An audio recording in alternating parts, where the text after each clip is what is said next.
Welcome to Dr. Kendall. The book I'm going to read today is The 5 Dysfunctions of a Team by Patrick Lencioni, the New York Times best-selling author. On the book cover, it said it's a leadership fable. Okay. Let's start with my review. It's used a fable to explain why even the best teams struggle to work together and offer actionable strategy for them to overcome distress and office politics to achieve important goal as a cohesive and effective unit. Okay. Without further ado, let's get started. The introductions. One of the former clients, the founder of a billion-dollar company, best expressed the power of teamwork when he came about that. If you could get all the people in the organization rolling in the same direction, you could dominate any industry in any market against any competition at any time. Okay, so it's about the leadership, teamwork. Okay. For the key takeaway on the presentation, as we can see, without trust, it's begin with trust, right? Without trust, there won't be a good teamwork. So it shows that without trust, team member avoid showing their weakness. So if your team member, they don't trust you, they won't show that they have weakness. So you can know them transparently. It's really hard to manage them. Second thing is team member worry about asking for help. So they won't ask for help. So there is no cooperations. And team member work for themselves, not for the team. So that's kind of selfishness camp. So that kind of dysfunction team start with absence of trust. So how we do that? Build trust require vulnerability. Number two is a conflict, fear of conflict. So if they don't trust, they will fear of conflicts. So healthy conflict imply candid debate. So in the workplace, in the organization, we need a healthy conflict that is resolvable. Okay. The next step 3 is a lack of commitment. So commitment flow healthy conflict. And number 4 is absence of accountability. Taking accountability require prior commitment. Those are the consequences. So finally, as a result, they won't pay attention to the result. Focus on delivering measure results. So that's the example. The 5 steps of the dysfunction team. First is trust, and then conflict, and commitment, and accountability, and the result. Those are step by step and correlated each other. So to overcome team dysfunction, so what we have to do first is that we have to understand, realize that the team is dysfunction, and then manage. Management need to lead by example. Number 3, clarify.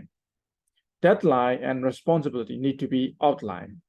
Number 4, listen. Team member need to be heard and listened to. Number 5, support. Encourage debate and constructive conflict. Okay, those are the key takeaway. So let's move on to key insight. Number 1, team is building gradually.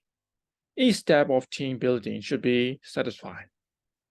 Without trust, you can have constructive conflict. Without constructive conflict, you can have commitment.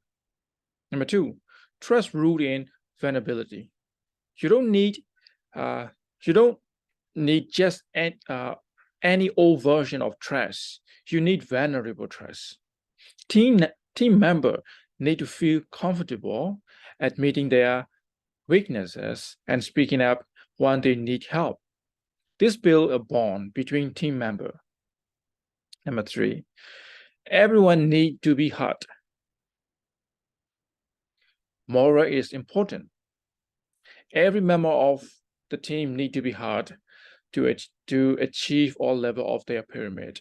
Don't push aside suggestions without considering them first, no matter how unachievable they initially seem. Number 4, people pleasing is then a healing pill. Nobody wants to accept anyone else, but if you see something that's incorrect or unsatisfactory, you need to speak up about it and in the right way. People pleasing lead to poor communications. Number 5, win and losses depend on team. A blame-free culture is essential for success. When something goes wrong, don't seek out one person to blame. Teams celebrate success together and they overcome challenge together. Number 6, team always can first. One team member places too much importance upon their own success, the team suffers. There is no space for individual egos and single-minded approach in a successful team. The team can first. Number 7, lack of conflict is fake. When a team has no conflict, you might think the environment is harmonious, but it is not. It's fake. Everything is being held inside. Constructive conflict solve problem and help the team to move forward. Number 8, meeting need to be engaging. To get the most out of the team meeting, encourage debate and innovation. If there is nothing that will ignite passions, avoiding having the meeting. You should avoid having the meeting if there is no innovations and debate. Yeah. In a nutshell, number 1, absence of trust. The fear of being vulnerable with team member prevent the building of trust within the team. Do team member openly and readily disclose their opinion? So you have to ask that kind of question to your team. Number 2, fear of conflict. The desire to preserve artificial harmony. Stifle the occurrence of productive ideological conflicts. Are team meeting compelling and productive? Number 3, lack of commitment. The lack of clarity and buy-in prevent team members from making decisions they will stick to. Does the team close to decision come to the decision quickly and avoid getting bogged down by consciousness? Number 4, avoidance of accountability. The need to avoid interpersonal discomfort prevent them member from holding one another accountable for their behavior and performance. Do team members comfort one another about their shortcoming? Number 5, in attention to result. The pursuit of individual goal and personal status erode the focus on collective success. Do team members sacrifice their own interests for the good of the team?